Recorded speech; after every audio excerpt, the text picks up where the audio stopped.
Hello and good morning everyone, my name's Daniel and today I'm in Romford with my team, and today we're interviewing people about what they think about politicians treating young people, and we're going to ask what they think they could do to improve it. So without further ado, let's get on with it. I think politicians, they need to sort of adapt into social networking in a way, because at the moment they like some politicians, like there was this sort of like a conference thing that a politician did, and this was involving young students around about your kind of age, and they were saying and students were asking, without involving politics, what would you say that you can do for us? And they wouldn't stop talking about politics.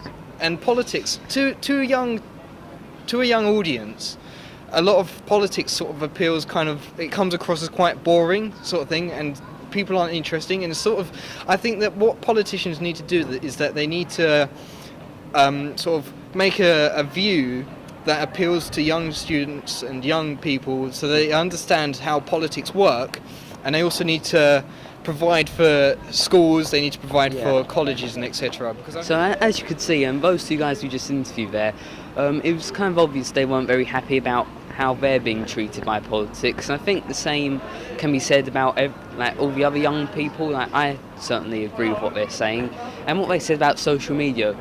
Quite an interesting approach. So yeah. And what sort of things do you think they could do to improve that? Like listen to young people a bit more. Yeah, it's probably the best suggestion is maybe if they come down to a deeper connection, would probably be a better way.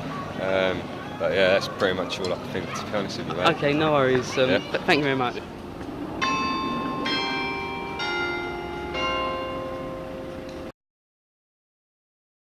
So, what are your opinions on the government treating young people?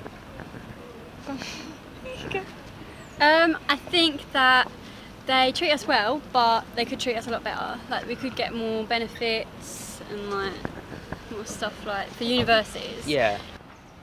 So that brings us to the end of our interviewing process here today.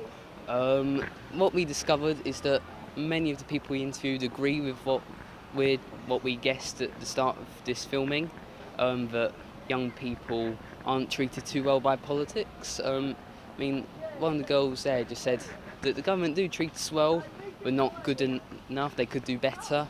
So that's the overall conclusion of today's documentary. Thank you very much for listening, and back to the guys in the